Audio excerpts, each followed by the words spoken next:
Good evening, and welcome back. Pull up a chair, or a cushion, a blanket, whatever it is you settle into when you need the world to slow down. Before we begin, I want to know where you are tonight. Drop it in the comments if you have them, or just let it be a thing you know and I don't. A kitchen in November, a car parked outside somewhere you didn't want to go inside yet, a bedroom with the lights low and the rest of the house asleep. Wherever you are, you belong to this story now. Because the story we're telling tonight is the story of how the world began, how it broke, how it bled, and how out of that break-in something small and improbable and breathing emerged. Something like you, something like all of us. Tonight we go to Mesopotamia. Not the museum case version, not the textbook caption beneath a photo of eroded clay. We go to the actual dark of it, to the time before the rivers had names, to the moment when the gods were young and furious and did not yet understand what it meant to lose something. We go to the Enuma Elish, to the Atrahasis, to the fragments that cuneiform scholars still debate in university offices with too much coffee and not enough sleep, and we assemble from all of it a single, breathing, living narrative. There will be gods who devour and gods who create. There will be a war so catastrophic it split the world in two, literally, anatomically, like a body opened up. There will be heroes and floods and the invention of death. There will be a moment somewhere near the middle of all this where a god looks at what they have made and does not know whether to weep or to laugh. It is possible that moment has not yet ended. Let us begin at the beginning then. And the beginning, as always, is water. In the beginning, there was only the meeting. That is the simplest way to say it, though simple is a strange word for what it was. Before there was sky, before there was land, before the concept of a horizon had anyone to perceive it, there were two bodies of water entwined in a kind of eternal, thoughtless embrace. Their names were Apsu and Tiamat. Apsu was the fresh water, the underground rivers, the aquifers, the deep sweet springs that would one day push up through earth to nourish the roots of reeds. He was still water, in the sense of being quieter, more contained, the kind of water that moves slowly and reflects things. He was, if you pressed the ancient scribes for a word, male, not because maleness meant what it later came to mean, but because the people telling this story understood the world through pairings, through complements, through the necessary tension of opposites. Tiamat was the salt water. She was the sea, the chaos ocean, the unmeasured expanse that has no other shore. She was not simply large. She was enormousness itself, the kind of thing that does not yet know it is a thing, because it has never had an edge to define it.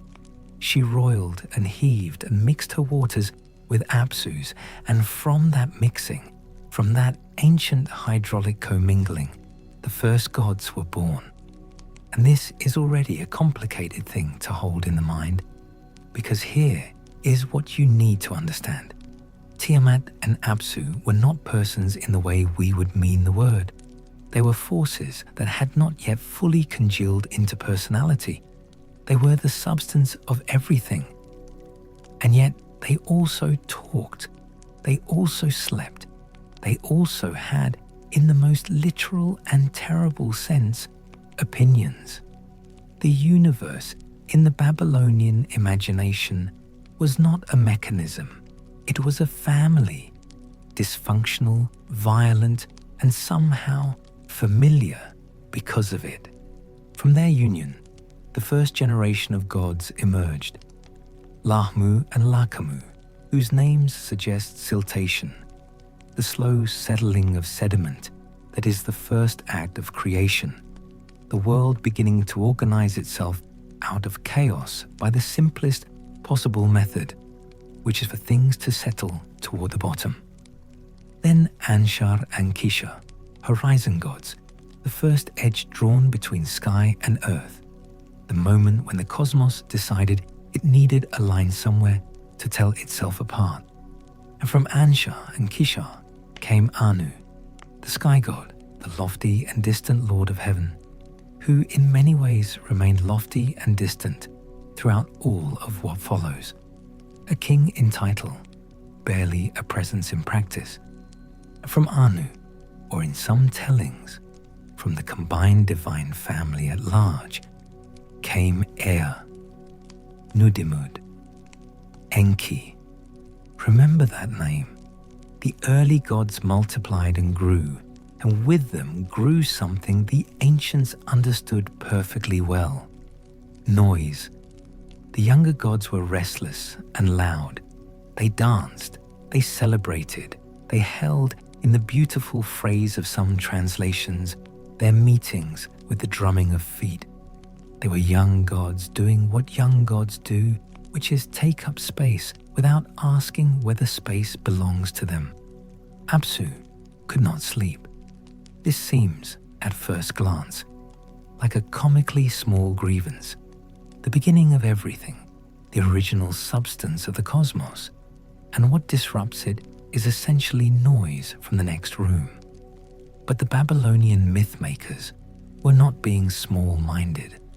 They were encoding something true about power and its discontents, that even absolute authority, even primordial force, grows irritable with what it has made, that creation itself is an inconvenience to its creator, that children, by the mere fact of their living, disturb the deep waters of the world. Apsu went to Tiamat. He said, "I cannot rest. Their noise is unbearable. I want to destroy them." Tiamat's response to this is one of the most humanly recognizable moments in all of ancient literature. She was horrified. She said, in the language of the tablets, something like, "How could we destroy what we ourselves have created? Let's find another way. Let's give them their noise. We endured worse in our own time." And underneath that argument, if you listen closely, is the voice of every mother who has stood between power and its children, who has absorbed the trembling of the universe and tried to make it mean something other than death. But Apsu did not listen. He gathered his vizier Mumu, whose name might mean something like creative impulse, the shaping force of thought, or might simply mean mouth, the instrument of command. Scholars do not quite agree. And together they laid their plan. The younger gods would be destroyed. The universe would return to its original, frictionless quiet. The problem with planning murder among gods is that gods are not, in the Mesopotamian cosmology, particularly opaque to one another. Ea heard what was coming, or dreamed it, or read it in the water, or was told by the water itself. The sources blur here in ways that feel deliberate, as if the mechanism of knowledge matters less than its weight. Ea knew. He cast a spell over Apsu. Some texts call it a sleep. Some call it something closer to a binding.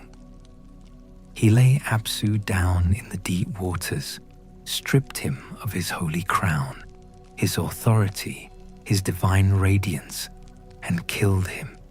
Then, in an act that is either profoundly poetic or deeply disturbing depending on your perspective, Ea built his house over Apsu's body, his temple, his dwelling place.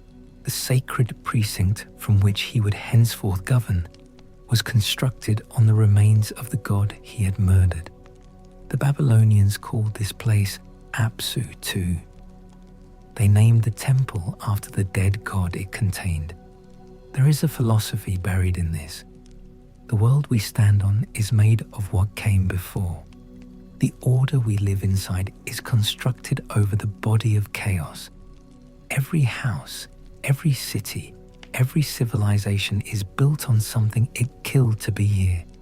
The Babylonians were not being morbid. They were being honest.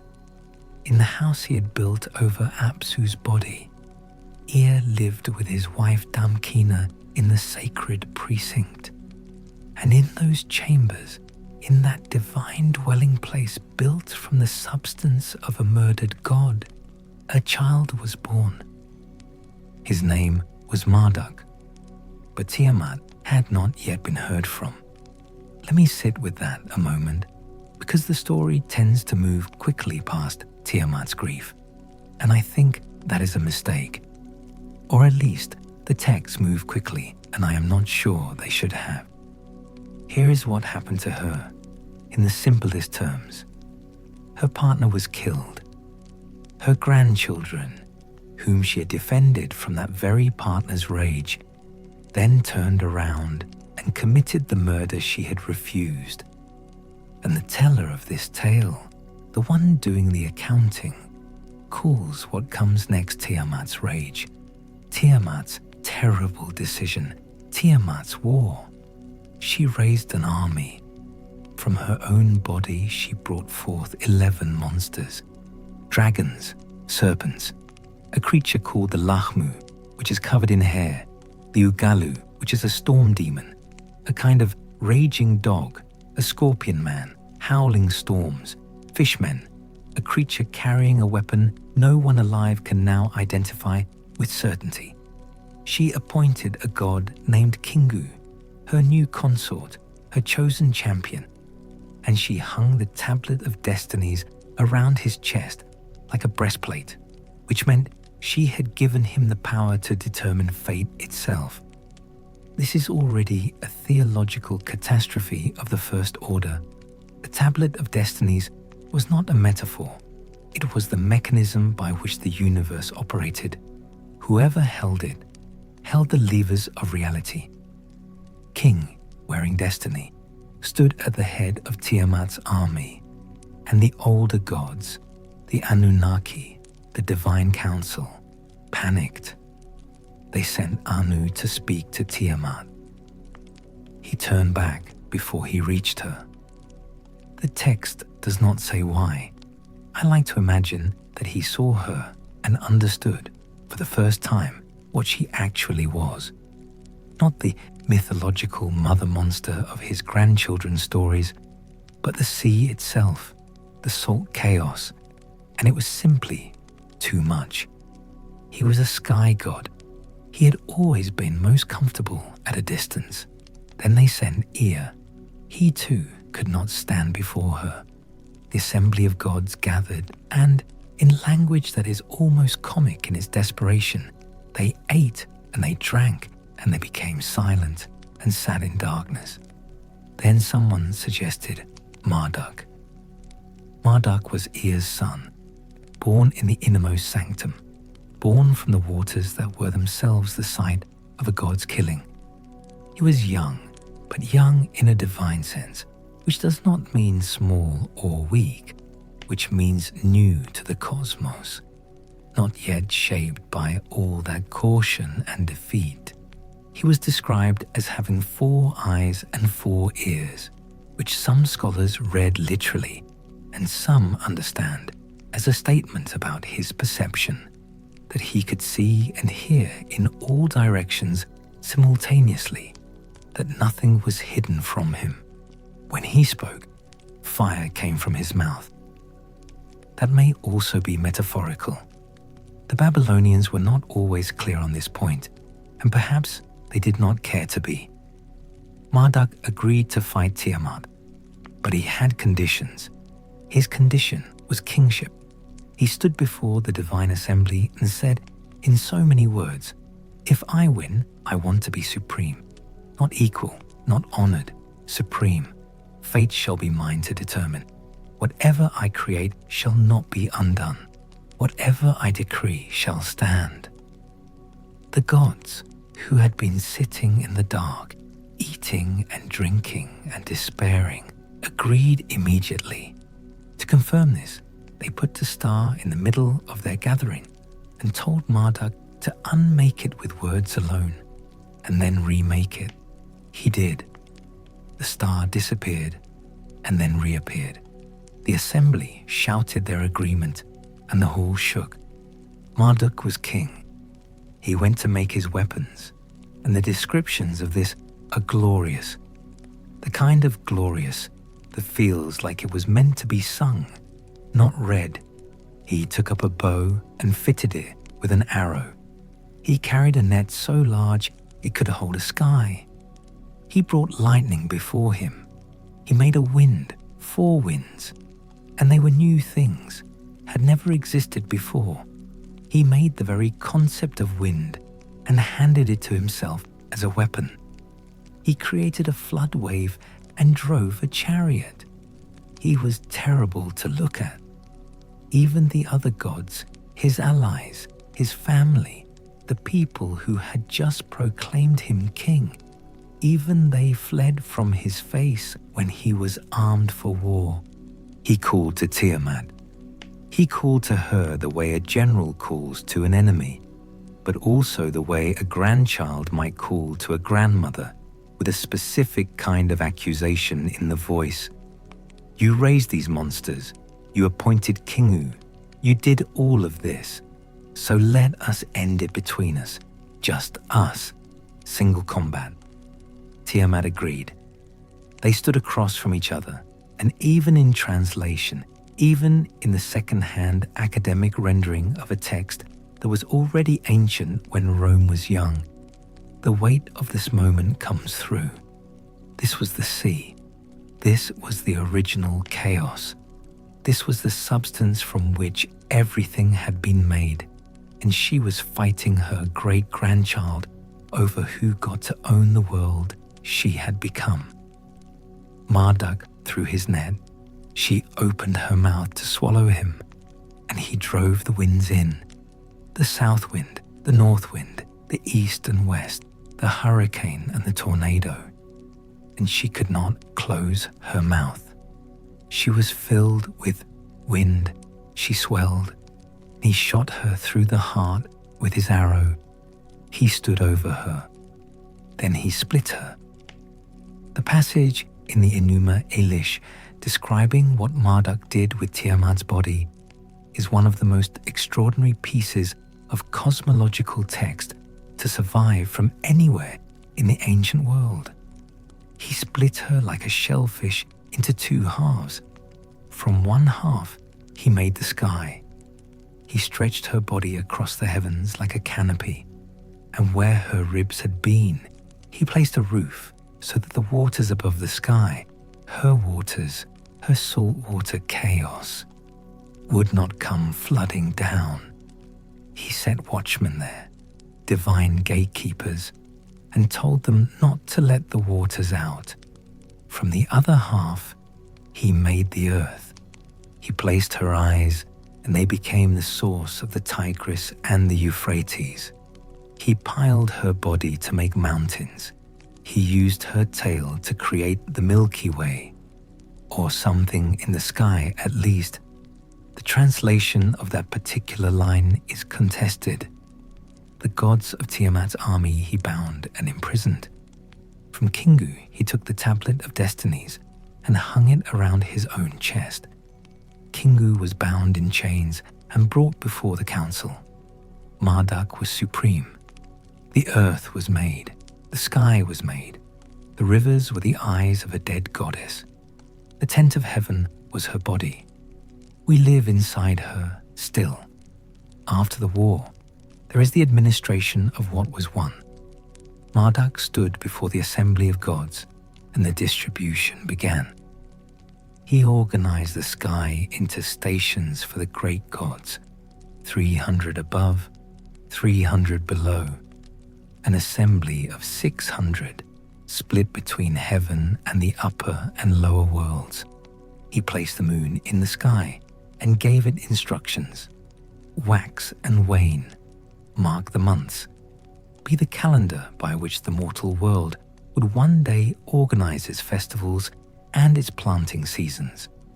He created the sun and gave it the twin responsibilities of daylight and justice.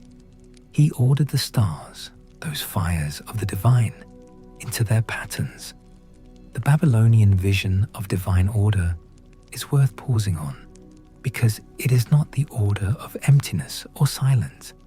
It is not Apsu's order, which was the silence of a body of water that doesn't want to be disturbed. It is administrative order, the order of a bureaucracy, of a temple economy, of a great city where every department has its function and every god has its portfolio. Marduk assigned stations. He drew boundaries. He said, "This is yours, and this is yours, and this is yours." And the cosmos became, in that gesture, something like a civilization. The great gods were grateful. They built Marduk's temple. They built Ereshkigal, the house with the upraised head, in Babylon, and they labored for years on its construction, the divine equivalent of brickwork and mortar and the slow, patient raising of walls. There was no grudging compliance in this. The texts describe it with genuine exuberance. The gods mixed the mortar with their blood. They formed the bricks with their hands. They raised the mountain-high ziggurat that would become the center of the world. When they were done, they held a feast. At the feast, they recited the 50 names of Marduk, 50 epithets, 50 attributes, 50 invocations of what he was and what he would be to the cosmos. Each name was a promise and a title and a philosophy. Marduk was Lord of Lords and Lord of the lands. He was the one who maintains existence. He was the one who gathers the scattered gods. He was the shepherd of the black-headed people, which was the Babylonian phrase for humanity, except that humanity did not yet exist. The division of cosmic territory was meticulous in ways that had long-term political consequences. Anu held heaven in name. Enlil held the wind and the storm and the governance of the world, which in practice meant he held most of the real executive authority. Ea held the Apsu, the sweet underground waters, which meant he held the deep wisdom, the freshwater currents that fed everything that grew.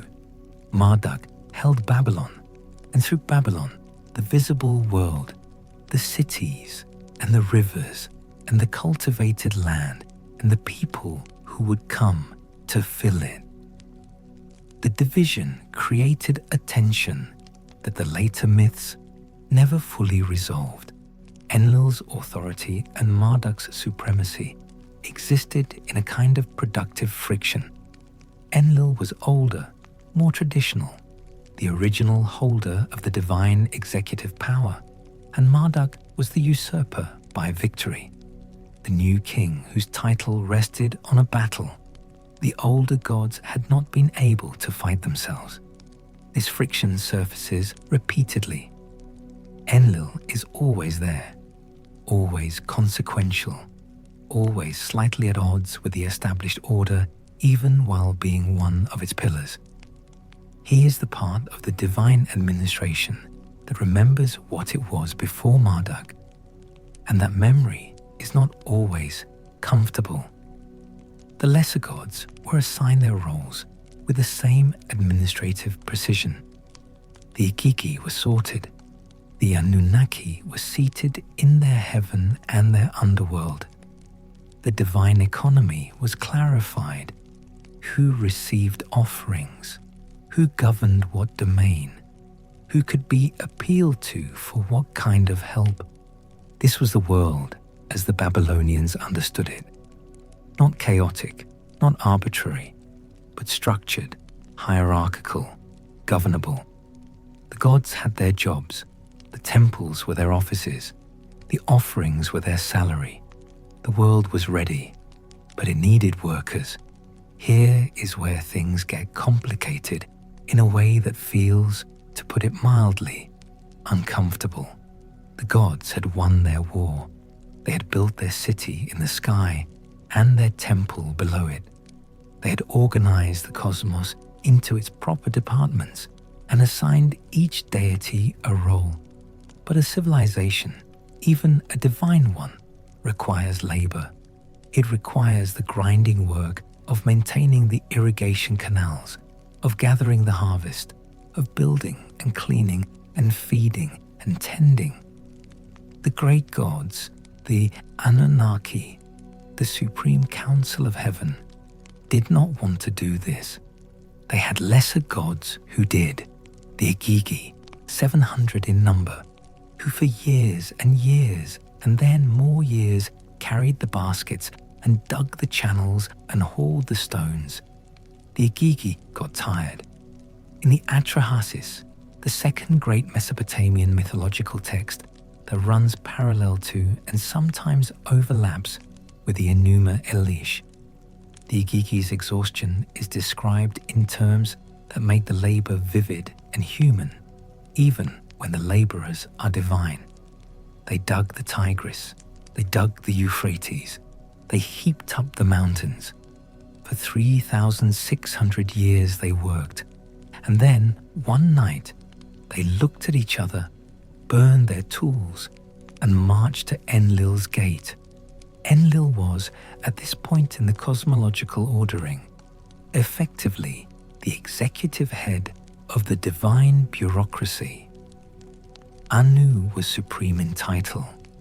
Enlil was supreme in practice.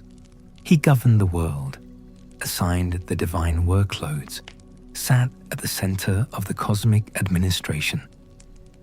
When the Iggigi arrived at his door in the middle of the night, surrounding his house, he woke in a panic. He sent his vizier to look outside. The vizier came back and said, in the flat delivery of someone who has seen things they cannot explain, the house is surrounded. Enlil wept. This detail keeps striking me every time I return to it. Not rage, not fury, not the divine wrath we might expect. The great lord of the gods, the king of the world, sat down and wept because his workers had gone on strike. It suggests something about what the ancients thought power actually felt like from the inside. Precarious, emotional, dependent on the compliance of those below. The divine council convened in emergency session. Always Ea, the clever one, the one who builds houses over bodies and casts sleep spells over gods, and always has a solution that is technically a solution. Ea had an idea: create humans, let them do the work. The decision was made to create humankind, to bear the burden of the gods, to carry the yoke, to dig the canals and fill the granaries, and bring offerings to the temples so that the divine world could rest. It is the founding myth of labor. It is also, if you sit with it, one of the more chilling origin stories in the human archive. We were created not from love or curiosity or a divine desire for companionship, but from a management problem. The gods needed their gutters cleaned. For the actual creation, Ea and the mother goddess, called Nintu here, or Mami, or Belet Ili. She has many names and the texts use them almost interchangeably, which tells you something about how fluid divine identity was in the Mesopotamian imagination. They mixed clay with the flesh and blood of a god. The god they used was Wi-Ila, or Geshtue in some versions, a god who had sense, who had intelligence, who was said to be the one who had incited the rebellion. His blood became the divine portion in human clay, the reason humans have minds, the reason we plan and scheme and rebel, the the reason we are always at some low frequency, not entirely satisfied with our conditions. The Mother Goddess shaped 14 pieces of clay. 7 she made into women, 7 she made into men, and the humans were put to work. For a time, things worked. The Atrahasis describes this initial period with almost nostalgic brevity. The humans labored, the gods were fed, the canals were maintained. The world functioned as the divine administrators had intended. The offerings rose in smoke toward heaven, and the gods smelled them and were satisfied, and the nights were quiet in the divine precincts. But there was a problem no one had anticipated, or perhaps no one had admitted anticipating. Humans were loud. There is an echo here, an almost pointed symmetry between Apsu's complaint about the noise of the younger gods and Enlil's complaint a long time later about the noise of humanity. And just as Apsu had reached for destruction when noise disturbed him, Enlil reached for destruction too. The pattern holds. The Father of gods and the Lord of the world, both undone by the noise of their own creations. First came plague. Enlil sent disease to thin the human population, and for a time it worked. But there was a man. His name was Atrahasis, which means exceedingly wise, and the name is both a description and a destiny, who was deeply pious, deeply connected to the god Ea, and who sought counsel. Ea, ever obliging, ever clever, ever standing just slightly sideways from the other gods' decision-making, whispered advice. Stop worshipping all the gods. Give your offerings to only one, Namtar, the god of plague. Flatter him. Hold festivals for him. Make him feel so singled out, so appreciated, that he becomes ashamed to continue his work. It worked. Then came drought and famine. Enlil stopped the rains, stopped the growth, held back the abundance of the earth. The land dried. The rivers shrank to their channels, and the channels went dry, and the people ate grass and then each other. In some versions, the text becoming briefly, deliberately hard to look at. Atrahasis prayed. Ea advised, stop worshipping all the gods. Focus on Adad, the storm god, the bringer of rain. Flatter him, offer to him, hold his festival. And again, the same mechanism the god made to feel so seen that he could not continue his assault. It worked again. And then, after the plague had been turned aside and the drought had been turned aside, after the humans had multiplied again and filled the earth with their noise and their living, Enlil assembled the gods and said, "This is not working. We need something else." He proposed the flood. What follows in the Atrahasis is one of the oldest flood stories in the world, predating the biblical Noah by more than 1,000 years, and the structural parallels are so precise that scholars spent much of the 20th century writing papers about them. Here, the flood is not a moral judgment. This is not a story about human wickedness, about sin, about a divine decision to reset the moral ledger. This is a story about noise. Enlil could not sleep, and his solution was drowning. Ea was bound by an oath not to directly warn humanity. He was bound by his loyalty to the divine council's decision. And so, in what might be the first recorded piece of legal loophole exploitation in human history, he went to a reed wall, the wall of the house where Atrahasis slept, and spoke to the wall. He told the wall of the flood. He told the wall to dismantle the house and build a boat. He described the dimensions. He gave instructions for what to bring aboard. Atrahasis heard what the wall said. He was exceedingly wise. He understood. He built the boat. He brought animals. He brought his family. He sealed it with bitumen, that dark, viscous substance of the Mesopotamian marshlands, the same material they used for waterproofing boats in life as in story.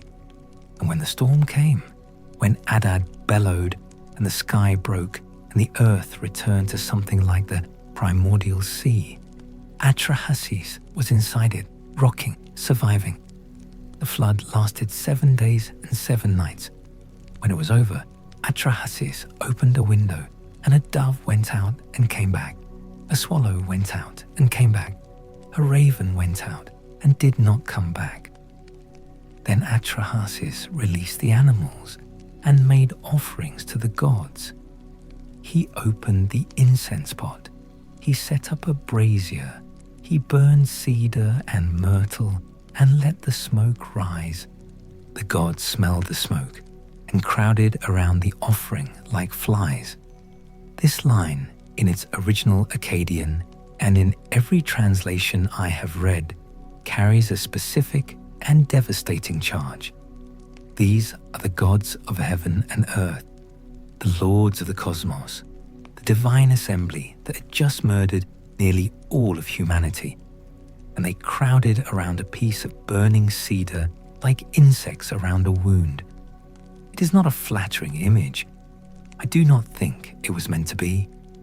Enlil arrived last. He was angry. He had not meant for anyone to survive. He demanded to know how any human had escaped. The other gods pointed at Ea, who had told the wall. Ea shrugged, or the ancient equivalent of a shrug, and gave a speech that remains, to me, one of the more philosophically sophisticated things to survive from the ancient world. He said, more or less, I did not break the oath. I told no human. I spoke to the wall. The wall told the human. That is not my problem. And also, if you destroy humanity, who will feed you? Who will dig your canals? Who will bring the offerings whose smoke you just scrambled to smell? Enlil had nothing to say to this. A compromise was reached. Humanity would be allowed to continue, but something would be built into the fabric of things that hadn't been there before. Death. Not just accident death. Not just the death of the very old. Institutionalized death. The built-in limitation of human years. The natural ceiling. Also, barrenness. Demons of infancy. Women who cannot bear children. Not enough to silence humanity, but enough to slow the multiplication, to build into creation a self-regulating mechanism of loss. We have been living with that mechanism ever since. Atrahasis and his wife were taken to live at the mouth of the rivers, at the place where the waters meet, and there they were given eternal life. They were made exceptional. They were made the proof that the system could work, that humans could, if they were sufficiently pious and sufficiently clever and sufficiently lucky, outlast the gods' frustration. But only just, and only one couple. There is a theology here. It does not comfort easily. Time is not neutral in the Mesopotamian imagination. It moves, but it does not simply move forward. It wears down. The cosmic order, established with such violence and such careful administration, is subject to a kind of entropy, not physical, but moral and existential. The world that Marduk built over Tiamat's body was not built to last forever without maintenance. The Sumerians, who predate the Babylonians and from whom the Babylonians inherited much of their mythology, had a concept of antediluvian time, the time before the flood, as a period of extraordinary longevity, extraordinary capacity, almost impossible achievement. The kings of that time ruled for tens of thousands of years. Cities had been established since before the flood arrived, and the flood did not destroy them so much as reset the memory of them. The wisdom of the ancients, the knowledge encoded in the earliest tablets, was not advancing toward the present, but retreating from a lost golden era. This is not unique to Mesopotamia. The Greeks had their 5 ages, their gold declining to silver, declining to iron. The Hindus have their 4 yugas. The pattern is so consistent across such different civilizations that some scholars have proposed a universal psychological architecture of this kind of thinking. Humanity imagining its present moment as diminished compared to some better past, some original completeness it has been falling away from ever since something broke. What is specific to Mesopotamia is the political dimension of this decline.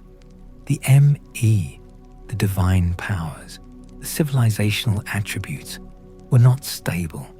They could be stolen, fought over, transferred, lost. The Me included things like lordship, godship, the descent to the underworld, the ascent from the underworld, the art of the scribe, the craft of the carpenter, the role of the priest, the institution of kingship. They were not abstract principles, but specific capabilities, and they were held by the gods and distributed or withheld from humanity by divine decision.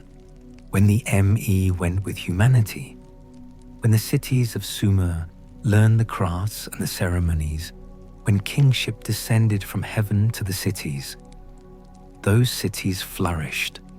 When the Me were taken back, when divine favor withdrew, as it did repeatedly as the great cities of Mesopotamia rose and fell, as Akkad collapsed and Ur was sacked and Babylon itself was eventually burned. That was not merely politics or military defeat. It was cosmological. The gods had decided to look away. Heaven-given legitimacy had moved on. Kingship descended from heaven. When it departed, it also ascended to heaven and waited. This means that every political catastrophe in Mesopotamian history had a theological cause and a theological meaning. The city was not simply conquered. The god had withdrawn. The divine patron had, perhaps for reasons of human failure, perhaps for reasons entirely opaque to human understanding, packed up the divine radiance and departed. And the king who failed to keep the god's favor was not merely a bad ruler. He was a man whose moment had passed cosmically, the way a season passes, and nothing he did could hold back the turning. The people who wrote these myths lived in the river valleys between 2 great rivers, in a landscape that flooded without warning and dried up without warning, that was fabulously fertile in one year and devastated in the next.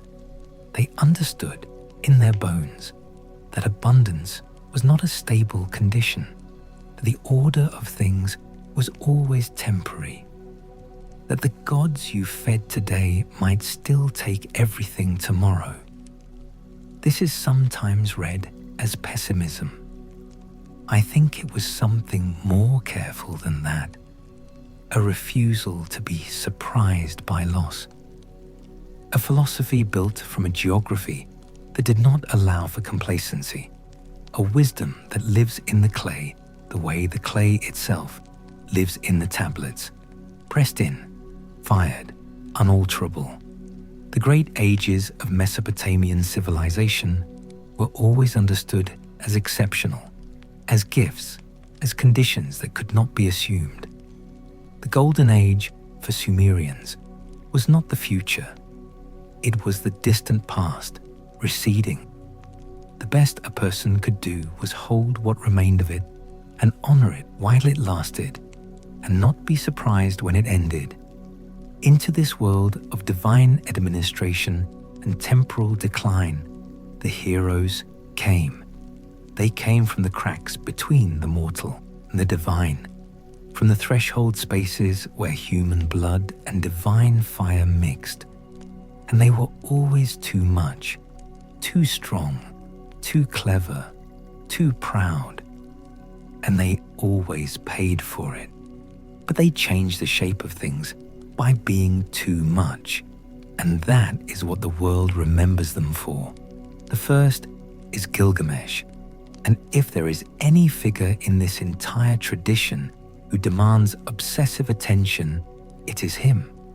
The epic that bears his name is the oldest long-form narrative work in the human record. It was old when Homer was young, was being copied and recopied in Mesopotamian scribal schools for thousands of years. It crossed cultures and languages and geographies, and it did this not because it was required, but because it was true in the way that very few stories are true, not historically, but humanly. It reached into whoever read it, and it did not let go. Gilgamesh was born in Uruk. His mother was Ninsun, a goddess, a divine being of great wisdom, whose name means Lady of the Wild Cows, not a pastoral insult, but a statement of her power, her animal ferocity, her unbridled nature. His father was, and here the texts offer several answers, and the different answers matter, either a human king, or the high priest of Kulub, or the god Lugalbanda, depending on which tradition you privilege. He was 2/3 divine and 1/3 human, which is a fraction that does not actually work in arithmetic, but makes perfect mythological sense. More than mortal, less than invulnerable, somewhere in the agonizing space between. He was the king of Uruk, and in the beginning of his story, he was a bad king. Not cruel in the way tyrants are cruel, not sadistic, not stupid. He was bad in the way that too much power and too much physical magnificence and too much awareness of your own exceptionalism makes a person bad. He harassed his people.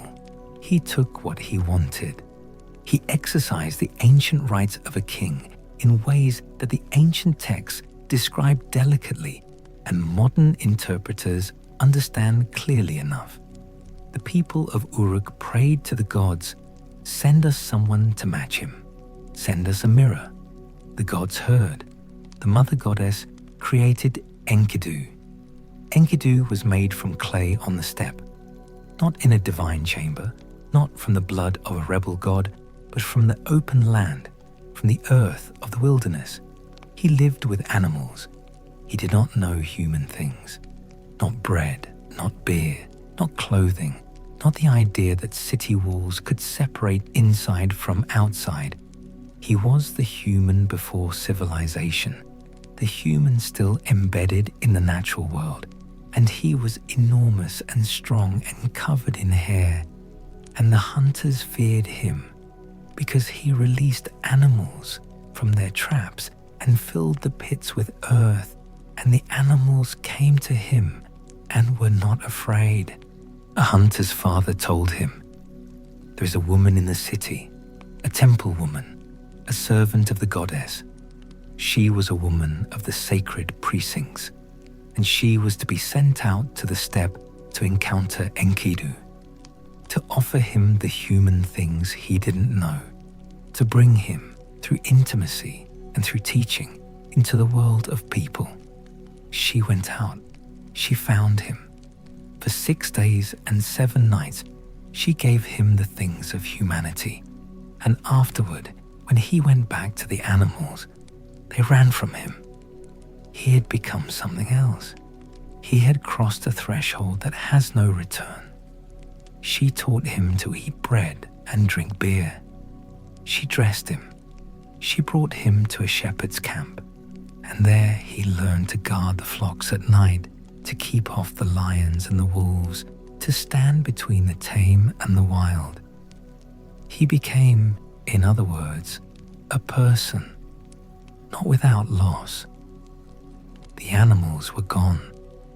The steppe was behind him. But he was also now capable of something the animals were not, of choosing. He came to Uruk. He heard about Gilgamesh. He blocked the king's way. They fought. The walls of Uruk shook. They were matched in strength, matched in fury.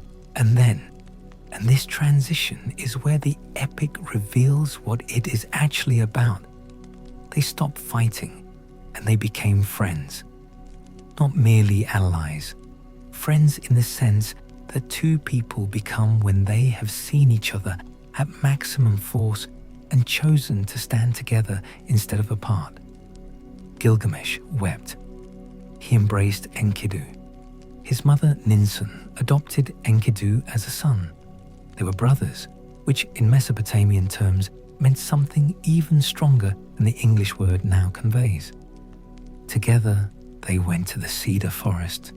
This was a place of divine prohibition, a place where Humbaba lived, the guardian set by Enlil, the voice of Humbaba so terrible that whoever heard it was struck with paralysis. His face was the face of a wall of entrails, arranged in the complex patterns from which omens were read. He was awe itself made into a creature. Gilgamesh had a series of dreams before they arrived, dark and ominous, falling mountains and black birds, and every time he woke trembling, Enkidu interpreted them as favorable. It's not clear whether Enkidu believed his own interpretations, or whether he was simply in the way of love, trying to protect his friend from fear. They killed Humbaba. They cut down the cedar trees and floated them back to Uruk on a raft, the first timber for the first great buildings of the first great city. They had done what the gods had forbidden, and they had done it with impunity, or so it seemed. Then Ishtar noticed Gilgamesh. Ishtar, the great goddess of love and war, who is also Inanna, who is also the morning and evening star, who holds in one hand the gift of desire, and in the other the power to strip everything a person has. Ishtar saw Gilgamesh come back from his victory, saw him clean himself, put on new clothing, and she wanted him. She declared her love. She offered him her full divine patronage, all the power of the gods, kingship over kings. Gilgamesh said no. He listed her previous lovers and what had become of them. The shepherd who brought her cakes, and she turned him into a wolf. Ishulanu, the gardener, who brought her daily the best of his crop, and she transformed. Tammuz, the beautiful young god who died each year and went to the underworld, and whose death all the women of Mesopotamia mourned every summer. He said, in so many words, "You are fire that goes out in the cold. You are a door that does not keep out wind or rain. You are a shoe that pinches the foot." This was brave and also catastrophically unwise. Ishtar went to Anu, her father in heaven, weeping, and demanded the bull of heaven. The bull of heaven was a cosmic weapon, a divine animal of such power that its snort opened pits in the earth into which armies fell. Anu was reluctant. Ishtar threatened to break down the gates of the underworld and release the dead. Anu gave her the bull. The bull descended to Uruk. Its first snort killed 100 men. Its second snort killed 200 more. Its third snort opened a pit at Enkidu's feet. But Enkidu grabbed it by the horns, and Gilgamesh drove his sword between the neck and the horns, and the bull of heaven fell. Then Enkidu tore out the bull's right haunch and threw it at Ishtar's face. After that, the gods could not let him live. Enkidu got sick. He had a series of dreams about the underworld, about the house of dust, where former kings sat in darkness, where the dead ate clay and wore feathers like birds, where light never reached and there was no difference between the great and the small. He was afraid. He cursed the trapper and the temple woman who had brought him into humanity. And then, in a moment of genuine moral revision that I find more moving every time I encounter it, he took the curse back. The sun god Shamash spoke to him and said, "She gave you companionship. She gave you the friendship of a king. She gave you civilization. How can you curse that?" And Enkidu understood. He blessed her instead. He died anyway. Gilgamesh mourned for 7 days and 7 nights. He would not let Enkidu be buried until a maggot fell from his nose. Then he buried him and built him a monument and sat beside the body. And what he felt was not just grief. It was the first time he had encountered death as personal. He had seen death before, had killed Humbaba, had killed the bull of heaven, but death had always been the thing he did to others. Now it had done something to him. He realized he would also die. He put on a lion skin. He went into the wilderness. He was looking for Utnapishtim, the man who had survived the flood, the one couple who had been given eternal life. The proof that death was not universal, that an exception could be made. If an exception had been made once, it could be made again. The journey to Utnapishtim was a journey to the edge of the world, through mountains where the scorpion people guarded the gate of the sun, through total darkness that lasted 12 double hours, through the waters of death that could not be touched. He passed through all of it. He found Urshanabi, the ferryman of the underworld waters, who took him across using the punting poles that could not touch the water of death. And when the poles were used up, he used his own cloak as a sail. He found Utnapishtim at the mouth of the rivers. Utnapishtim told him the story of the flood, the whole story. And then he said, "What do you want? What do you expect? The gods made mortality when they made humanity. The moment of death is hidden, like a thief in the night, and no one knows when it will come. You cannot fight it." Gilgamesh did not know what to say to this. Utnapishtim challenged him to stay awake for 7 nights, just to demonstrate that he could resist even sleep, the small brother of death. Gilgamesh failed. He fell asleep as he sat there, and Utnapishtim's wife baked a loaf of bread for each day he slept. And by the time he woke, the first loaf was old and stale, and the last was still fresh, and he had slept for 7 days and could not control even that. There was, Utnapishtim mentioned as an afterthought, a plant at the bottom of the sea, a plant with thorns, like a rose, that if a person ate it, would restore their youth, not immortality, not what Gilgamesh had come looking for, just the return of what had been. Gilgamesh dove into the sea. He tied stones to his feet and sank down and found the plant and cut it from the seabed and pulled the stones off and rose, bleeding from the thorns, holding the impossible thing. He carried it across the death waters. He walked back through the mountains. He traveled across the wilderness. And when he was almost home, when Uruk was almost in sight, he stopped at a pool of cool water and set the plant down and stepped into the pool to bathe. A snake smelled the fragrance of the plant. It came from somewhere in the earth. It snatched the plant. It shed its skin as it went. The snake became immortal. Gilgamesh sat down beside the pool and he wept. He went back to Uruk. He showed Urshanabi the walls, the great walls, the great city, the brickwork that was more than any man had built. He said, "Look at this. This is what I built.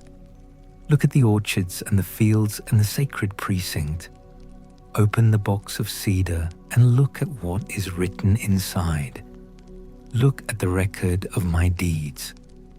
The epic ends there, with a city, not eternal life, not the plant at the bottom of the sea, not even the grief that followed losing it.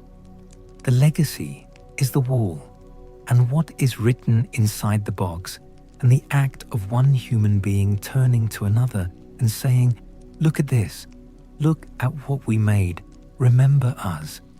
It is the oldest act of literature in the world. It is Gilgamesh doing what Gilgamesh's epic itself does, asking to be remembered. He was remembered. We are the proof. The second hero comes quieter than the first. Enkidu has already been met, has already been described, but there is something in his story that functions as its own complete arc, separate from but intertwined with Gilgamesh's, and it deserves its own attention, the attention the epic itself sometimes rushes past in its eagerness to follow the king. Enkidu's origin is a creation story within a creation story. He was not born. He was made from clay on the open plain, as if the mother goddess had pressed her hands into the earth of the steppe and breathed and simply left. He grew up wild, in the sense that wild means something other than savage. It means native, original, embedded in the fabric of a place in a way that civilization always displaces. He ran with gazelles. He drank at the waterhole with animals whose instincts, honed over generations, told them when water was safe. He was safe. He was of that place. His passage into humanity is one of the ancient world's most honest treatments of what civilization actually costs. The text does not present this as simply a gain. He ate bread, the food of civilization, grain that had to be planted and tended and harvested and ground and baked, the food of labor and calendar and community. And he became human in all the ways that bread requires you to be human. He drank beer, which is what you make when you have more grain than you can eat right now, when you have storage, when you have the concept of tomorrow. He dressed himself, which is the decision to present a surface to the world that is chosen rather than given. And the animals ran. He tried to return to the steppe, and he was no longer of it. Something in his smell had changed, some frequency of being, and the gazelles and the other creatures registered it, and they fled. He had crossed, and the crossing could not be uncrossed. What the ancient scribes knew, and what we sometimes forget when we read their texts, is that this loss was real. They were not naive about civilization. They built cities, and they loved their cities. But they also wrote this, that the man of the wild is whole in a way the man of the city is not, and the trade made to become civilized is a permanent one, and something is given up that cannot be retrieved. Enkidu stood at the waterhole alone, and the animals were gone, and the text gives that moment its silence. But he had Gilgamesh, and the story insists, through its grief, that this trade had value, that the companionship of one person who knows you fully is something no gazelle could offer, that being witnessed, being known, being loved by a specific other particular person is worth the cost of the wildness. His death is not just a plot event. It is the mechanism by which the greatest epic of the ancient world arrives at its actual subject. The Gilgamesh epic is not about adventure. It is about what a person does when they understand for the first time that they are not exempt from death. Enkidu's dying teaches Gilgamesh that he is mortal, and everything that comes after, the journey, the scorpion people, the waters of death, the plant, the snake, is Gilgamesh trying to find a way to not have learned what Enkidu's death taught him. He cannot unlearn it. He cannot undo it. He goes home and stands before his city's walls. That is what all of it was for. The third figure in this tradition who demands to be brought fully into the light is someone the scholars call Adapa, and he is one of the most quietly devastating figures in the entire Mesopotamian canon. The man who was offered immortality and refused it, not from stupidity, but from obedience. Adapa was the first of the 7 sages, the Apkalus, the fishmen who had emerged from the Apsu in the earliest days to bring civilization to humanity. He was the sage of Eridu, the oldest city, the city that in Mesopotamian tradition had been founded before the flood, before history, in the time when the gods still walked more frequently along the earth. His patron was Ea. Of course, it was Ea. In Mesopotamian mythology, Ea is the patron of every clever person, every craftsman, every builder and healer and lure maker and fisherman and scribe. Wisdom in Mesopotamia always smells faintly of river water. Adapa knew the nature of things. He knew the rites. He had, by some accounts, been given something close to divine understanding. He could speak the language that things respond to, the words that make the physical world pay attention.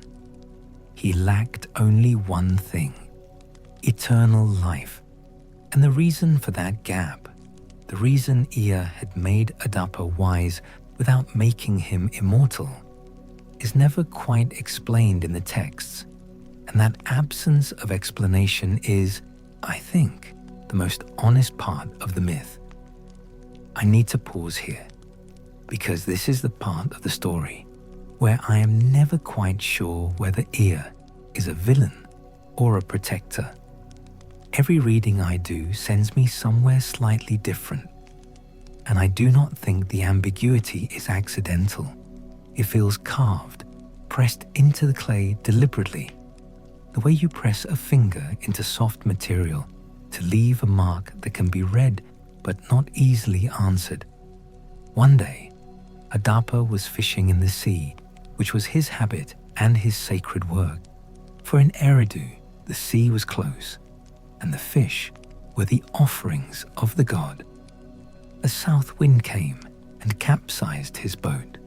Adapa, furious, spoke words at the south wind, the words of power, the language things respond to, and broke its wing. The south wind stopped blowing. For 7 days, nothing moved from the south. Anu, in heaven, noticed. He summoned Adapa to give account. Ea prepared Adapa. He told him what to wear: mourning clothes, because the gatekeepers of heaven, Dumuzi and Gishzida, 2 gods of death and rebirth who stand at the threshold, would be more sympathetic to someone who grieved their absence from the divine world.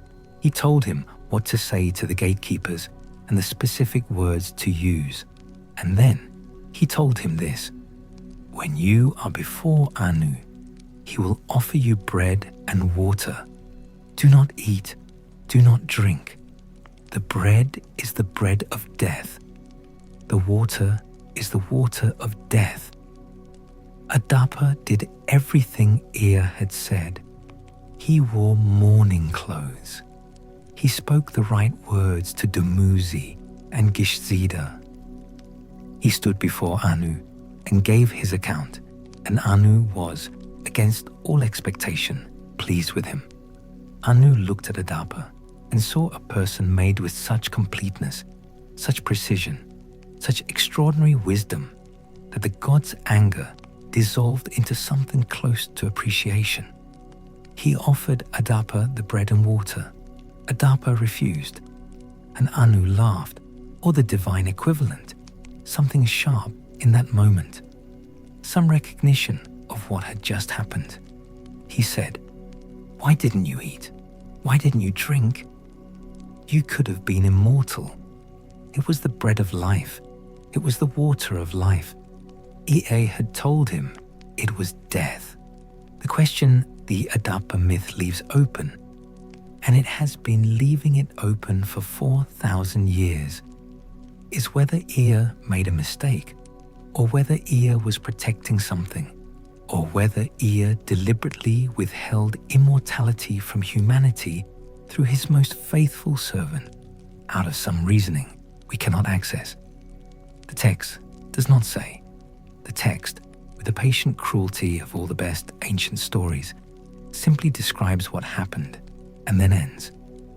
Adapa returned to earth, mortal, wiser than anyone had ever been, and mortal. There is a tradition that says Adapa then became the patron of medicine, of healing, that his knowledge was redirected from the immortality he couldn't have toward the extension of the lives he could reach. I find this satisfying in a way I'm not entirely sure is supported by the texts. It might be the kind of thing I want to be true and am projecting onto the ancient record. Let me be honest about that. The fourth figure does not have a single name that survives unchallenged, or rather, she has names, and they are multiple and overlapping and sometimes contradictory, and the best way to approach her is to approach what she represents, which is more stable than what she is called. She is the queen of the underworld. She is the below. She is Ereshkigal.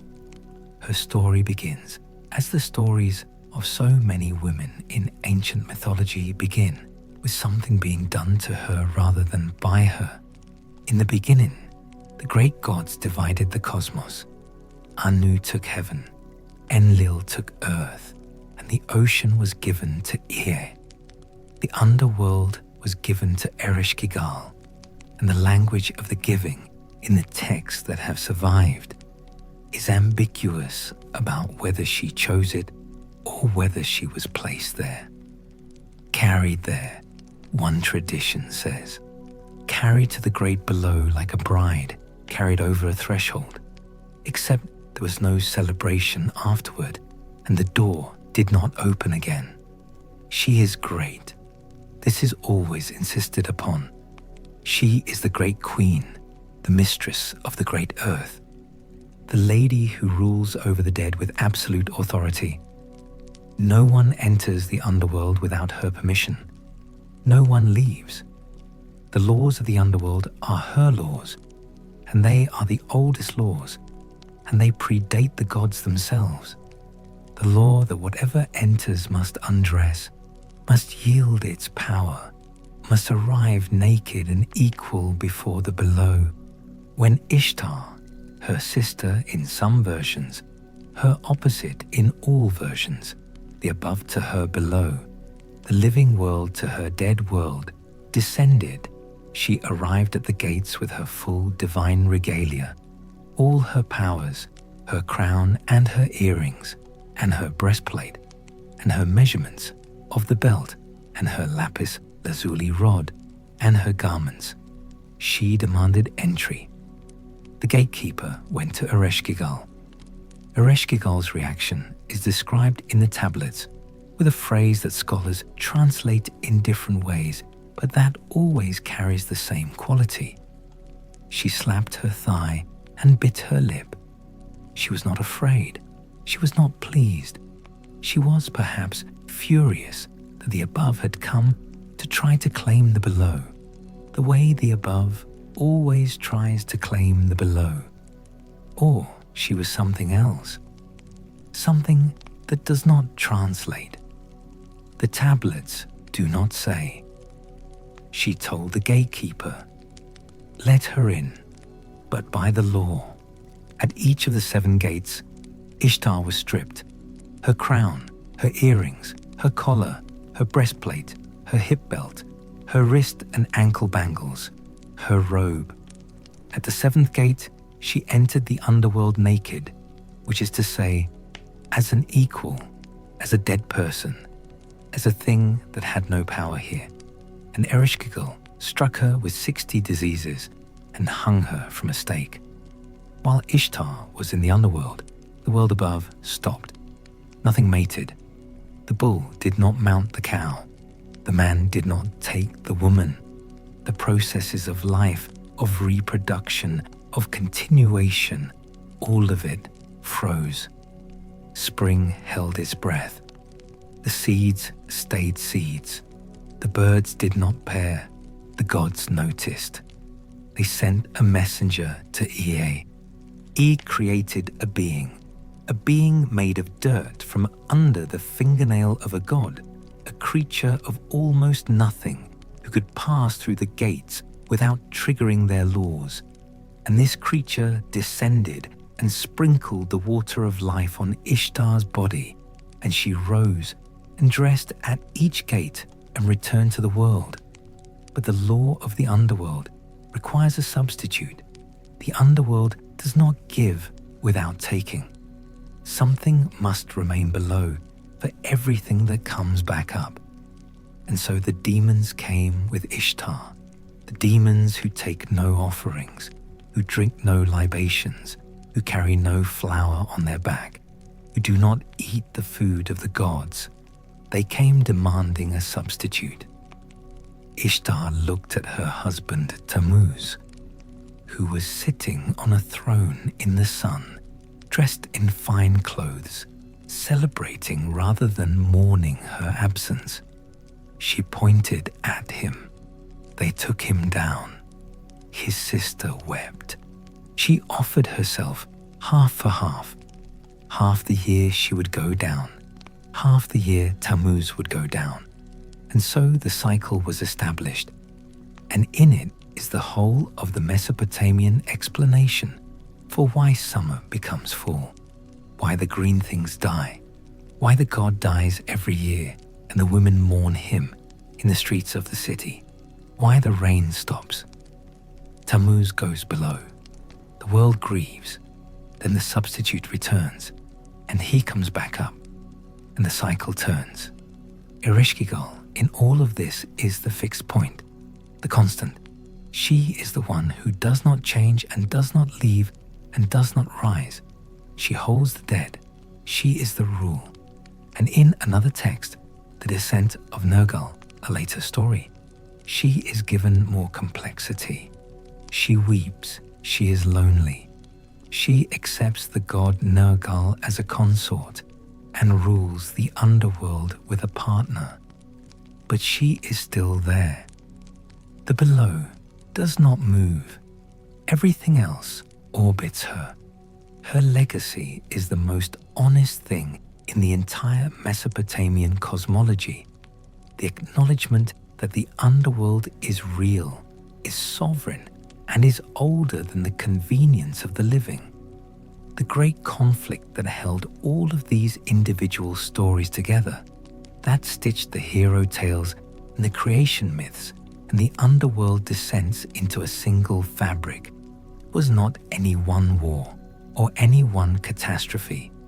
It was the war of categories, the war between what the world was and what it was supposed to be, the war that kept being refought at every level of the cosmos, from the primordial division of Tiamat down to the smallest human failure to maintain the proper offerings.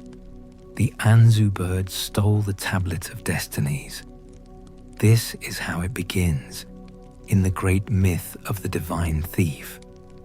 A creature, half bird, half lion, enormous, breathing fire and water simultaneously, was appointed guardian of the divine sanctuary. It was trusted with proximity to the sacred, and from that proximity, it stole the supreme authority of the cosmos. With the tablet of destinies, Anzu held fate. Anu's radiance dimmed. Enlil's glory disappeared. The divine offices ceased to function. The gods did not know what to do. The problem with losing fate itself is that you lose with it the capacity to plan, to strategize, to predict outcomes. Everything the gods did next was improvised. They sent Ninurta. Ninurta was the god of war and the south wind and storms and agriculture, a combination that seems contradictory until you understand that in Mesopotamia, these things were not separate. The same force that destroyed the crops also fertilized them. The same god who drove the rain also drove the army.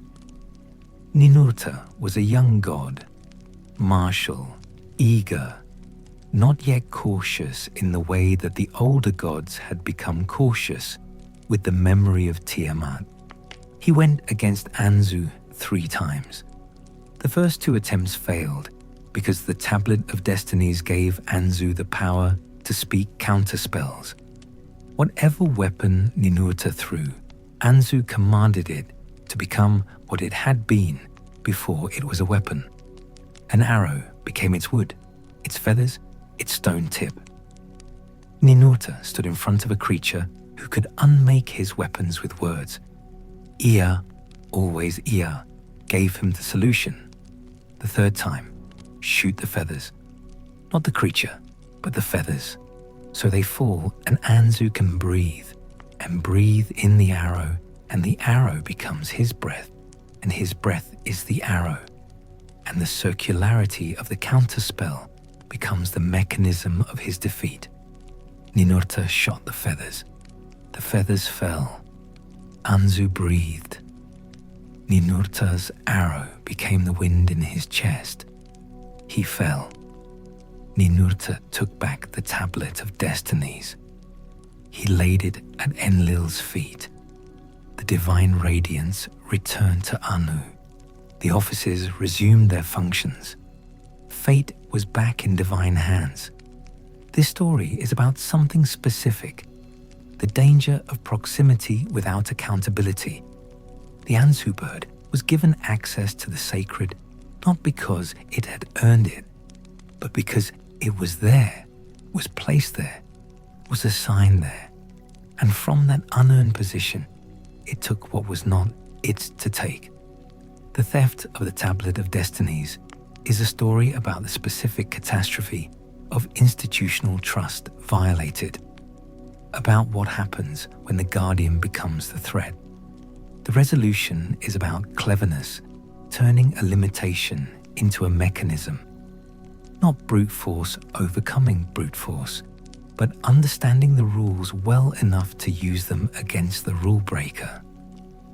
EA's advice is always this: don't fight the system directly. Find the point where the system contradicts itself and press there. Ninurta's victory redistributed power. The stones he conquered on his way to Anzu, he cursed or blessed according to their behavior during the conflict. The stones that helped him, he honored. The stones that hindered him, he made worthless. He was, in other words, not just a soldier. He was a reordering principle. He went to recover what was taken and came back having resorted the world. The Tablet of Destinies passed from hand to hand throughout Mesopotamian myth. Kingu had it, Marduk took it, Anzu stole it, Ninurta recovered it. And the fact of its circulation is itself a piece of cosmological philosophy. Fate is not stable. Fate can be stolen. Whoever holds it governs what comes next. And the task of the righteous, the divine champion, the hero, the pious king, is not to transcend fate, but to ensure it stays in the right hands. What the right hands are, the texts are sometimes unclear about, but they are always opposed to the wrong ones. After the great conflicts, after the flood and the theft of the Tablet of Destinies, and the killing of Humbaba, and the descent of Ishtar, and the death of Enkidu, after all of it, there is what remains. And what remains is dispersal, the shape of aftermath. The gods who had fought together dissolved back into their separate precincts. Marduk returned to Esagila. Enlil returned to Nippur. Ishtar returned to Uruk, or Nineveh, or the Morning Star, depending on the tradition. The unified divine force that had fought Tiamat, that had voted on Marduk's kingship in the sacred assembly, retreated into its separate temples and its separate portfolios and its separate concerns. The heroes became legends. Gilgamesh's name was inscribed and recopied and became the kind of name that accumulates authority over generations, the name you invoke when you want to claim deep legitimacy, when you want your lineage to mean something. The Sumerian king list placed him before the flood in some versions and after it in others, as if the mythological and the historical were still in negotiation about when exactly he had existed. He became a king who had actually lived. There are what appear to be genuine historical records of a king of Uruk named Gilgamesh, ruling around 2700 BCE, and also a figure who belonged entirely to myth. Both were true. Neither cancelled the other. The flood was not forgotten, but it changed shape as it was transmitted. The Babylonians and the Syrians told it their way. The Sumerians had told it differently. The tradition that eventually became the biblical account changed it again, made it moral rather than administrative, made it about human wickedness rather than divine insomnia. The water was the same. The boat was similar. The dove and the raven appeared again. But the meaning was entirely different, which tells you something about what stories are. They are containers, and the container persists even when the contents are replaced. What the Mesopotamian version kept, and the later versions changed, was the ambivalence. In the Babylonian flood story, no one is entirely right. Enlil is destructive and petulant. Ea is clever but also evasive. Technically obedient to the letter of a law he has found a way to violate.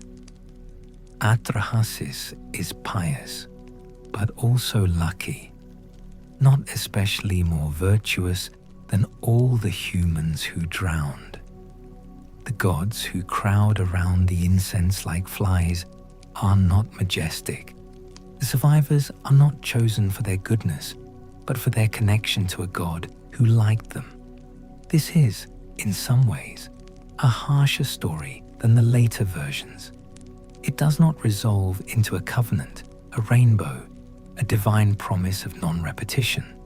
It resolves into a compromise, death built into the human frame as a management solution. The gods will not flood us again, not because they love us, but because we are useful, and because Ea is clever enough to argue for our utility when they want to destroy us. The Curse of Akkad is one of the great literary documents of the aftermath. It was written after the fall of the Akkadian Empire, after Sargon's empire had risen and flourished and been pulled down, after Naram-Sin had offended Enlil by attacking the sacred city of Nippur. And it describes the divine withdrawal in language of extraordinary precision and sorrow. The divine residents of Akkad's temple departed. They left one by one, like a household dissolving. The grain goddess lifted her grain and threw it into the sea. The fish goddess left the fish ponds. Ninuta took the stored waters back into the earth. Utu, the sun god, no longer rose to illuminate the land with his justice. And into the vacuum of divine favor came the Gutians, nomads from the mountains, and they were described in terms that carry more fear than contempt.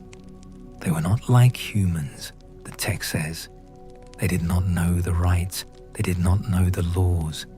They were a people who filled the cities and the temples and did not understand what those buildings meant. There is something in this description, a kind of grief for the loss of shared knowledge, for the civilization that required knowing the same things, that feels, despite the distance of centuries and languages, immediately legible, like reading something that someone wrote about what it feels like to lose a world.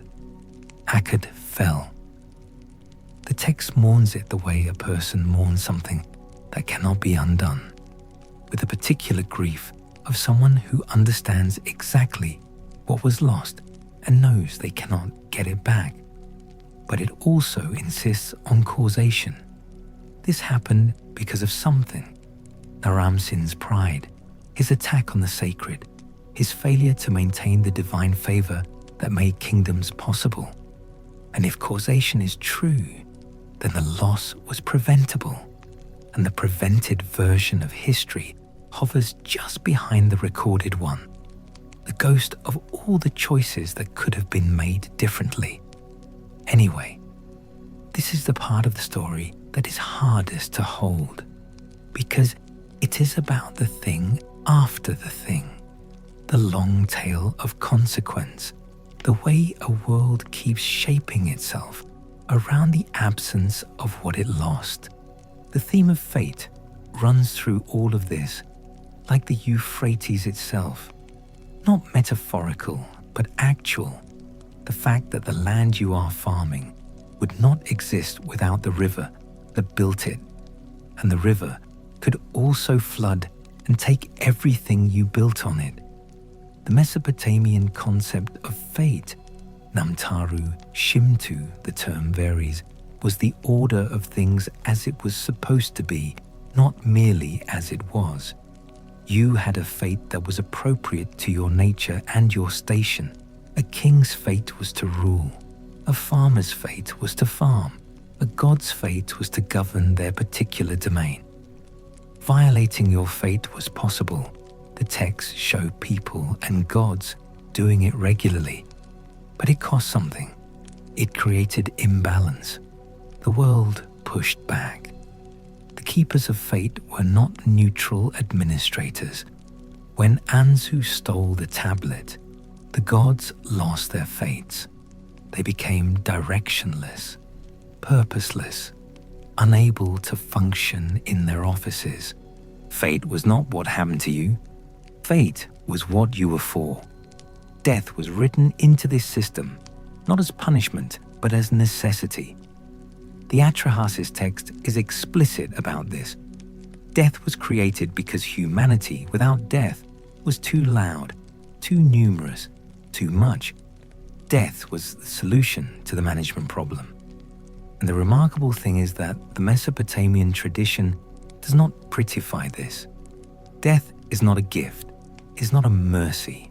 It is a divine convenience. The dead go to the house of dust and eat clay and wear feathers and sit in the dark. And the great dead, Gilgamesh, Ur-Namma, the kings, sit on thrones in the dark the way they once sat on thrones in the light, which is either consoling or devastating, depending on your mood. The underworld is not hell in the later sense. It is not punishment. It is simply the other side of the wall. Everyone goes there. The virtuous and the wicked sit together in the dark. What distinguishes them in some texts is how they were treated in life, whether they had proper burial and adequate offerings, not virtue, but social honor, the the care of the living for the dead. This means that to be remembered was to be better off dead, to have a tomb, to have descendants who brought offerings, to have a name that persisted in the mouths of the living. This was the best thing a mortal could achieve. Gilgamesh understood this. He turned back from the quest for immortality and stood in front of his city's walls. Look at this. Remember us. The Mesopotamians invented writing, and it is not possible to look at that invention without seeing it in this light. Writing was the mechanism of remembrance. The clay tablet was the anti-death. Every name inscribed was an argument against the house of dust's forgetting. Every copied text was an act of resurrection, not metaphorical but practical. The person who wrote this, the king whose deeds are recorded, the scribe who signed their name at the end of a tablet, persists in the act of being read. We are reading them now. There is something, and I want to be careful here, because I do not want to overstate it, but also do not want to flatten it into academic neatness.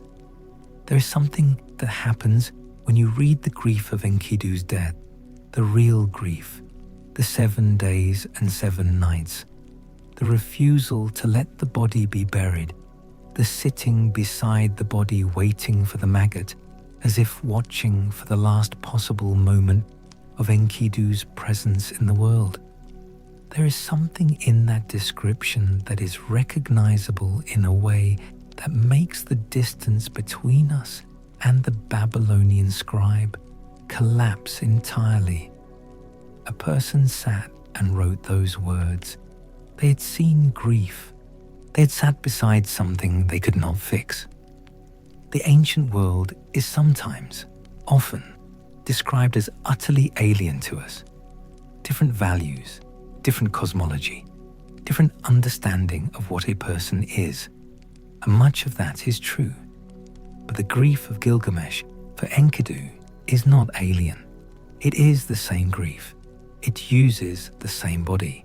It makes the same sounds in the middle of the same night. This too is what the myths carried forward. Not just the structure of divine conflict, not just the shape of the flood, but the inventory of human feeling. The longing that comes from love, the fury that comes from loss, the stubborn refusal to accept what the universe is telling you, the journey to the edge of the world in search of the thing that would fix everything, and the coming home empty-handed, and the standing in front of the walls. The question of how this material reached us and what happened to it on the way is one of the more genuinely strange stories in the history of ideas. For more than 2,000 years, the Enuma Elish and the Atrahasis and the Epic of Gilgamesh were not lost in the sense of being hidden. They were simply in a form that no one alive could read. Cuneiform died with the cultures that wrote it. The last known cuneiform tablets date to the 1st century CE. After that, the script appears in no records and was recovered by no oral tradition. It waited in the clay. It waited in the libraries of the destroyed cities, buried under the rubble of conquest after conquest, under the silt of the rivers that the tablets themselves described. There is a story about this waiting that feels like a myth in its own right. The library of Ashurbanipal at Nineveh, the great Assyrian king who collected texts obsessively, who sent scribes throughout his empire to copy every tablet they could find, who knew that knowledge could be burned and so made as many copies as possible. That library burned in 612 BCE when Nineveh fell to the Babylonians and Medes. The fire baked the clay tablets. The tablets survived the fire that was supposed to destroy them. They waited under the rubble for 2,000 years and were dug up by Victorian archaeologists who recognized that the wedge marks meant something but did not yet know what. Assyriologist George Smith announced in 1872 that he had found a flood story on a cuneiform tablet that matched the biblical account, and the announcement caused a sensation. Newspapers, dinner parties, the possibility that the oldest story in the Bible had an even older predecessor pressed into clay in a language no one had known existed 100 years earlier. There is something in this, in the way these stories returned, that the stories themselves would recognize. They talk about divine knowledge being lost and then recovered, about the ME being carried off and then brought back, about civilization falling and then rising again somewhere else. The return of the clay tablets from the ruins of Nineveh is not mythologically different from Ninurta recovering the tablet of destinies. Knowledge was taken from the world. The world did not know it was missing, and then someone found it again, in a library, under rubble, and read it out loud. The cultures that transmitted Mesopotamian cosmology without knowing that's what they were doing form a long and indirect chain. The Phoenicians carried certain motifs to the Greeks. The Hebrews adapted the flood narrative and the creation story and the figure of the wise man who knows too much. The Greeks echoed the structure of divine generational conflict. Uranus and Kronos and Zeus parallel Apsu and the early gods and Marduk with a precision that has generated centuries of scholarly debate about direct borrowing versus structural convergence. I don't know that it matters which it was. The point is that these patterns, the chaos dragon defeated by a storm god champion, the flood survived by one righteous family, the hero who seeks immortality and fails, the descent to the underworld and the return, these patterns persisted. They changed form. They put on new names. They became Greek and Hebrew, and eventually Christian, and eventually global. But the skeleton was old, older than any of the new flesh, pressing up through everything written after it. There is a feeling that comes from standing in a museum in front of a cuneiform tablet. I am not certain I can describe it accurately. The tablet is smaller than you expect. The script is tinier than you imagine, pressed into dried river clay by a human hand using a wedge-shaped reed. And what you are looking at is the thing itself, not a copy, not a facsimile, the original clay that a person pressed their hands into. It is almost, and here is where the metaphor fails me a little, where it does not quite do what I need it to do. It is almost like looking at a photograph and feeling the presence of the person in it more strongly than their actual presence in the room. There is something about the remove of time that intensifies rather than diminishes. The tablet is 4,000 years old and the fingerprints of the scribe are in it. What I mean to say is, the gods of Mesopotamia are not dead. They are not active in whatever active means for a deity whose temples are ruins and whose priests are dust. But they are not dead in the way that a philosophy is not dead even when the philosophers who held it are gone. They are in the structure of the stories we tell. They are in the shape of our expectations about what a hero is. Someone born with unusual origins, trained by a mentor or shaped by a companion, tested by a journey, aided by allies and tools, given a victory that costs something, and given a legacy that outlasts them. They are in the shape of our understanding of divine power as capricious, as invested, as potentially hostile to the very creatures it created. They are in the pattern of flood stories. Every flood story in every culture is, in some sense, the atrahasis. They are in the shape of what we think a city is, a place built inside walls, inside which civilization happens, outside which there is wilderness. And the greatness of a city is measured by what it has built and what it has written down. Gilgamesh knew this. He went to the edge of the world and came back and stood in front of the walls of Uruk and said, "Look, this is the legacy. This is the thing that persists. The pattern of the divine council, the divine assembly that gathers in emergency session and votes and argues and sometimes panics. This is not merely ancient. It is the template of every committee, every senate, every parliament that has tried to make collective decisions in the face of chaos. The gods of Mesopotamia did not do this gracefully. They ate and drank and sat in the dark, and someone had to suggest Marduk. But they tried. The pattern of the hero who refuses the gift of immortality. Not gracefully, not willingly, but because the gift was either impossible to obtain or impossible to keep.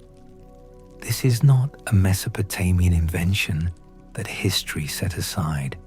Every story about the futility of fighting death and the necessity of accepting it and the better option of making something that will outlast you, every single one of those stories is in conversation with Gilgamesh, whether it knows it or not.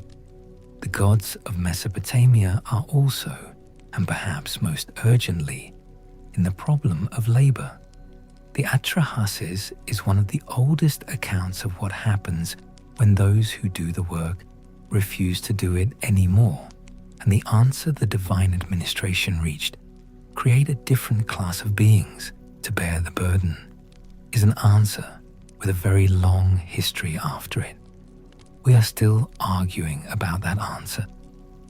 The terms of the argument have changed. The argument has not ended. This is what makes the ancient myths genuinely alive rather than merely interesting. They are not stories about solved problems.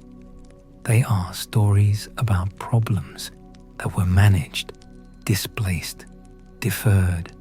The flood did not solve the noise problem. It solved it temporarily and added the problem of death. The creation of humanity solved the labor problem and added the problem of rebellion. The conquest of Tiamat solved the chaos problem and added the problem of maintaining a world that was built from chaos and had chaos's own substance running through every river in it. Every solution in the Mesopotamian cosmology is a deferral.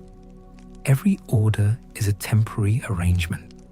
Every king rules only until the divine radiance moves on. This is the philosophical weight the stories carry, and it has not lightened with time. If anything, the weight has grown more recognizable because the world the Babylonians described, uncertain, built on violence, organized by administrative compromise, subject to forces that care about humans only instrumentally, maintained by the labor of those who did not choose to do the maintaining. That world is legible to us in ways that a more consoling cosmology would not be. The gods of Mesopotamia did not love humanity the way a parent loves a child. They needed humanity the way a system needs its workers.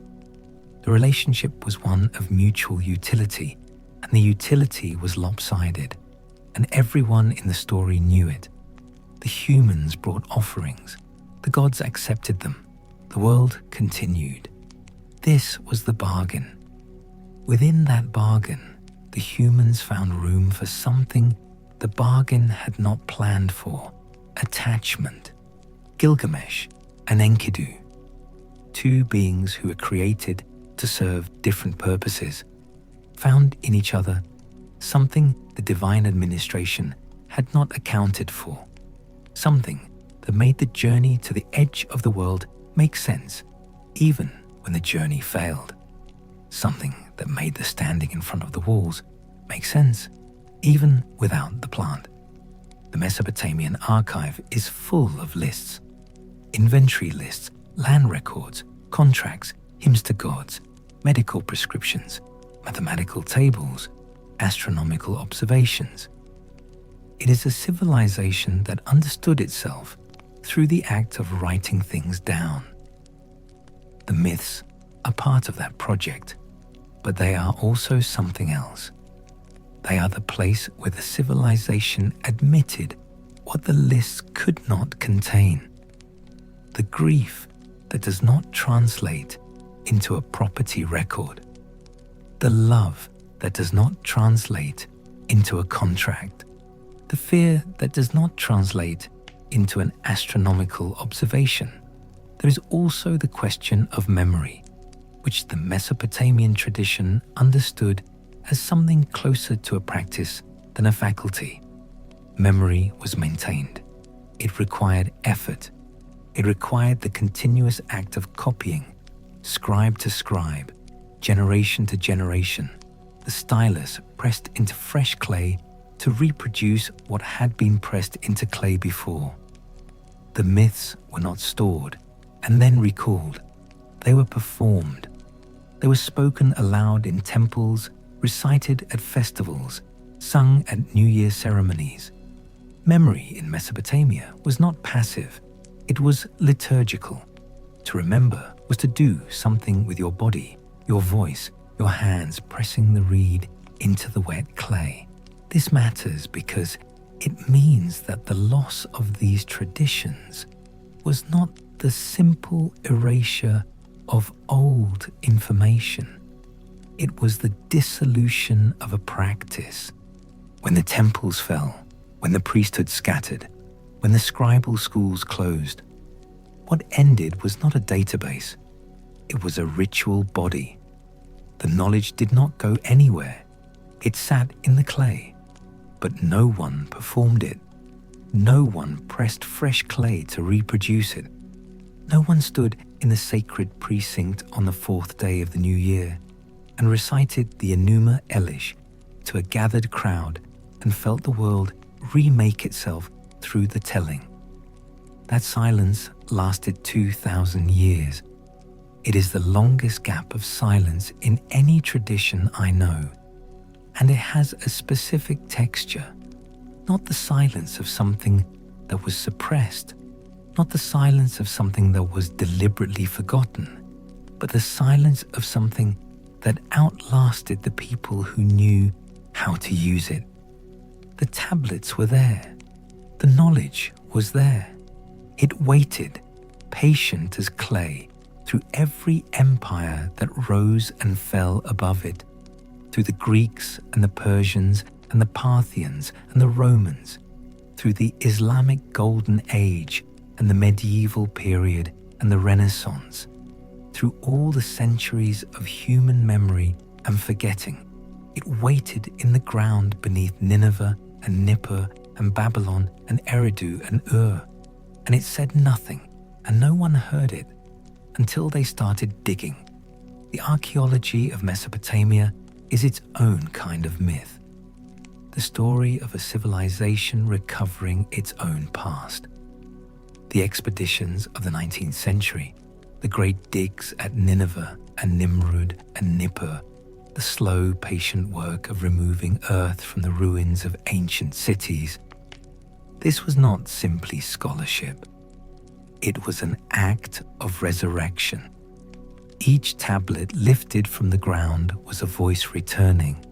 Each name deciphered was a person stepping back from the house of dust into the world of the living, however briefly, however incompletely.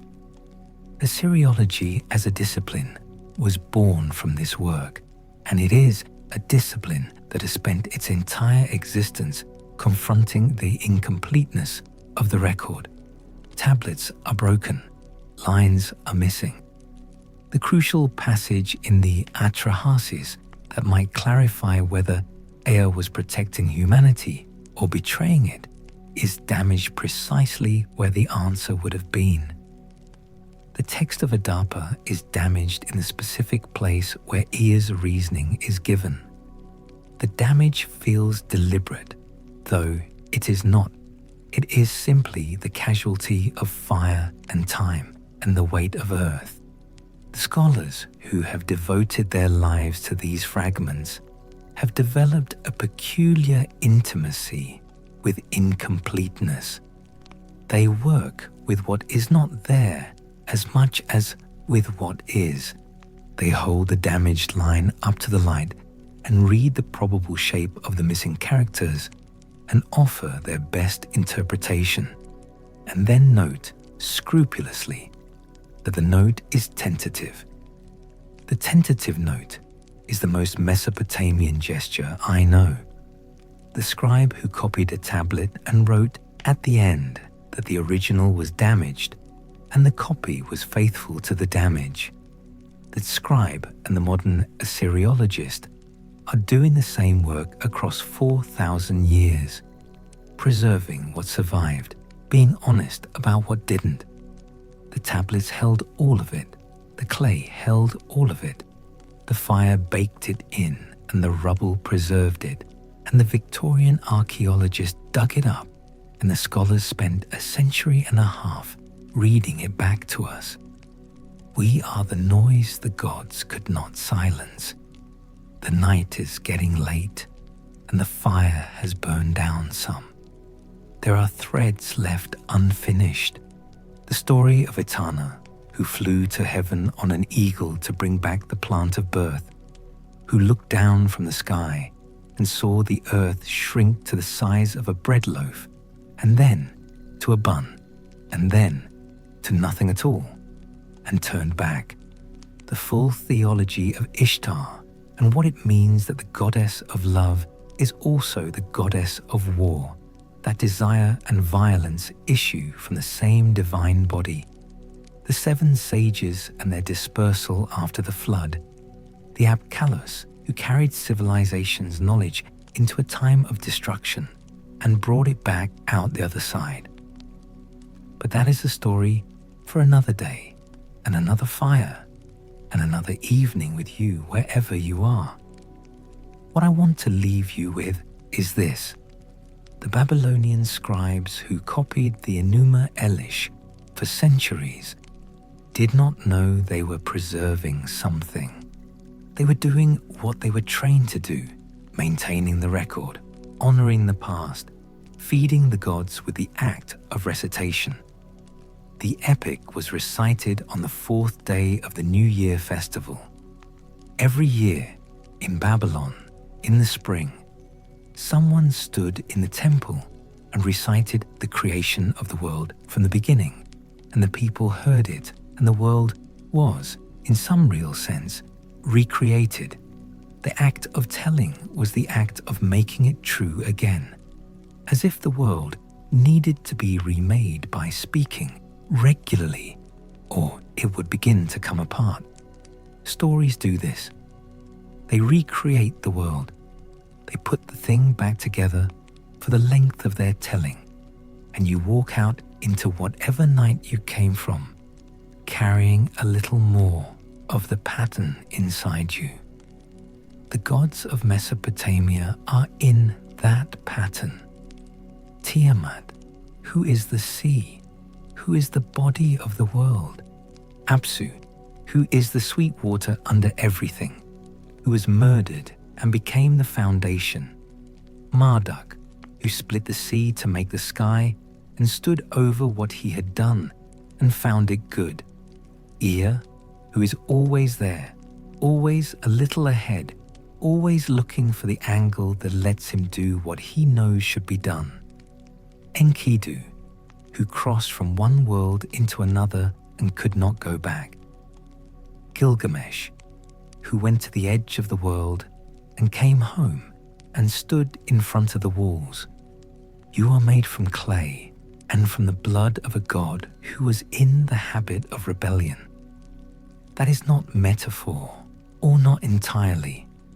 You are the product of a divine management solution that got out of hand, that grew louder than anyone intended, that persisted through floods and plagues and droughts and the burning of libraries and the collapse of empires, and is still here, still making noise in the middle of the night, still telling the story.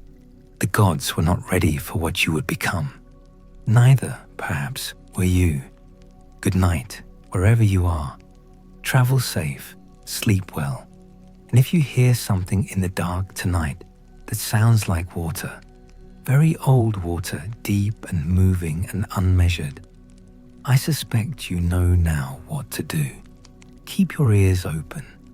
Keep your name somewhere someone can find it.